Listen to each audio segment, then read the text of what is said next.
నమస్తే గురుగారు. నమస్కారం అమ్మా. గురుగారు, ఇప్పుడు ఈ కన్యా రాశి వారికి శని వక్రగతి అన్నది ఎలా ఉండబోతుంది, కాస్త వివరిస్తారా? తప్పకుండా అమ్మా. ఓం శ్రీ గురుభ్యో నమః.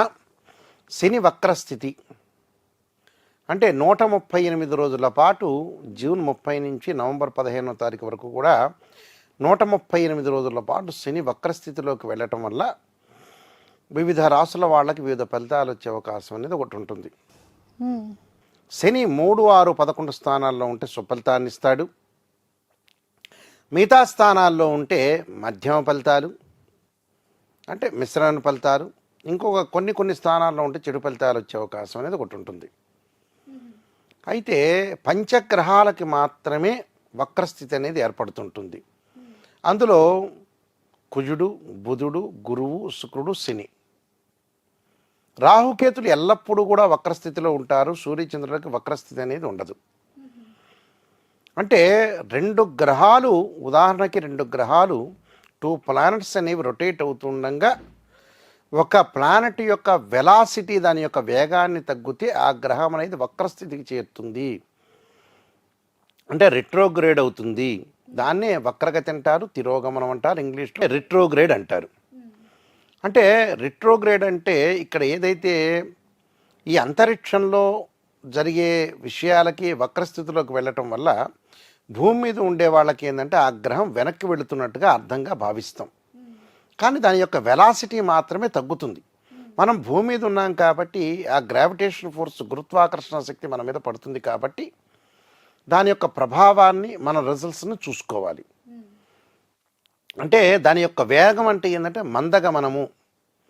అంటే మందగమనం అంటే ఏమిటంటే స్లోగా వెళ్తుంది, అంటే ఉన్నట్టుండి దాని యొక్క స్పీడ్ తగ్గటం అని అర్థం.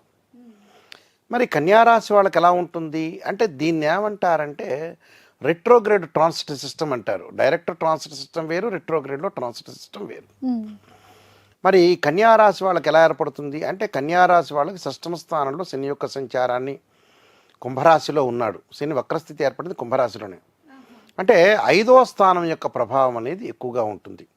అంటే స్థానచలనము, అలానే గందరగోళ స్థితులు, దాంతోపాటు ఉద్యోగంలో ప్రమోషన్లు వస్తాయి కానీ స్థానచలనం జరుగుతుంది, అంటే ట్రాన్స్ఫర్ జరగటం. వ్యాపారంలో కొన్ని ఆటంకాలు, కానీ ఫైనాన్షియల్ పరంగా, ఆర్థిక పరంగా ప్రయోజనాలు కలుగుతాయి వీళ్ళకి. ఫైనాన్షియల్ సపోర్ట్ బాగా ఎక్కువ ఉంటుంది. కానీ సంబంధ బాంధవ్యాల్లో విభేదాలు పెరగటం వల్లనే ఇలాంటి ప్రాబ్లమ్స్ వచ్చే అవకాశాలు ఎక్కువ ఉంటుంది. ఉద్యోగులకి రాజకీయ పరంగా, కొన్ని కారణాల పరంగా సమస్యలు ఎదురయ్యే అవకాశాలు ఉంటాయి. కొలీగ్స్ తోటి ఏవో రాజకీయంగా ఉండే విభేదాలు ఎక్కువగా వస్తాయి, అంటే ఒకళ్ళ మీద ఒకళ్ళు పడకపోవటం అని అర్థం. దాంతోపాటు మానసికంగా ఒత్తిడి పెరగటం, ఓపిక ఉండాలి ఇక్కడ. ఓపిక, సహనం అనేది చాలా ముఖ్యమైనది వీళ్ళకి. అంటే 138 రోజుల పాటు ఓపికగా ఉండాలి. దాంతోపాటు తెలివైన నిర్ణయాలు తీసుకోవాలి, లౌకిక భావంతో ఉండాలి. ఉద్యోగులు సహ ఉద్యోగులతోటి సంబంధాలు కొనసాగించే అవకాశాలు ఉంటాయి. విదేశాలకు వెళ్ళే అవకాశం ఉంటుంది. ఒక ఊరు నుంచి ఇంకో ఊరికి మారటం, ఇళ్ళు మారటం, పిల్లలు స్కూల్స్ మారటం, కాలేజీలు మారటం, ఉద్యోగాల్లో మార్పులు, నిరుద్యోగులకు కూడా ఉద్యోగాలు వచ్చే అవకాశం ఉండటం, ప్రయాణాలు చేసే అవకాశం, ప్రముఖ వ్యక్తుల యొక్క కలయిక ఉండటం, కఠినమైన నిర్ణయాలు తీసుకోవటం, వివాహం కాని స్త్రీ పురుషులకు వివాహ సంబంధాలు కుదిరే అవకాశాలు, మంచి సంబంధం వచ్చే అవకాశం ఒకటి ఉండటం, ఒకటి విదేశాలకు వెళ్ళే అవకాశాలు కూడా మెండుగా ఉంటాయి. విద్యార్థులకు కూడా మంచి విశ్వవిద్యాలయంలో సీటు వచ్చే అవకాశం ఒకటి ఉంటుంది. స్త్రీలకు ముఖ్యంగా వచ్చేటప్పటికల్లా తెలివైన నిర్ణయాలు తీసుకుంటారు. భర్తకి సపోర్టుగా ఉండటం, ప్రతి విషయంలో కూడా ఆచితూచి అడుగు వేసి ముందుకు వెళ్ళే అవకాశాలు ఎక్కువగా ఉంటాయి. అంటే ప్రతి దానిలో కూడా ఈ కన్యారాశి వాళ్ళకి ఏంటంటే 5వ స్థానం యొక్క ఫలితాలు మెండుగా పడతాయి.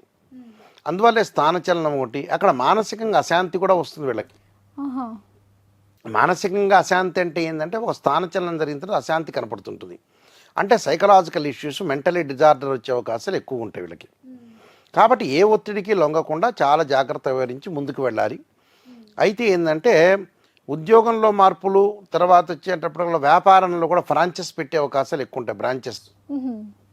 అందువల్ల ఎలాంటివి కూడా ఆలోచన చేయకుండా మానసికంగా ఒత్తిడికి లొంగకుండా వీళ్ళు కొన్ని పరిహారాలు చేసుకుని ముందుకు వెళ్తే మంచిది.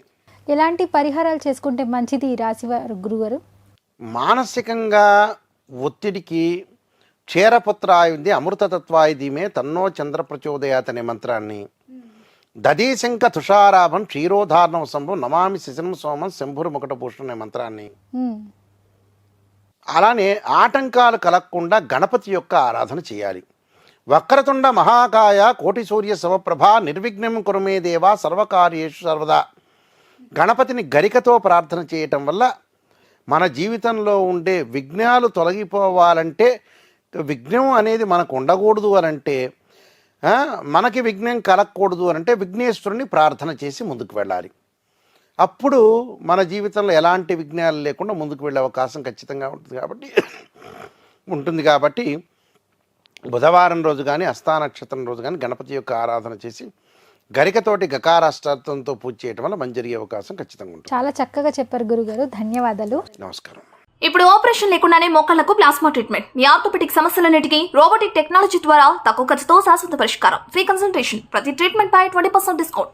ఈ ఆఫర్ కొద్ది రోజులు మాత్రమే, త్వరపడండి. V9 hospitals 9281465842.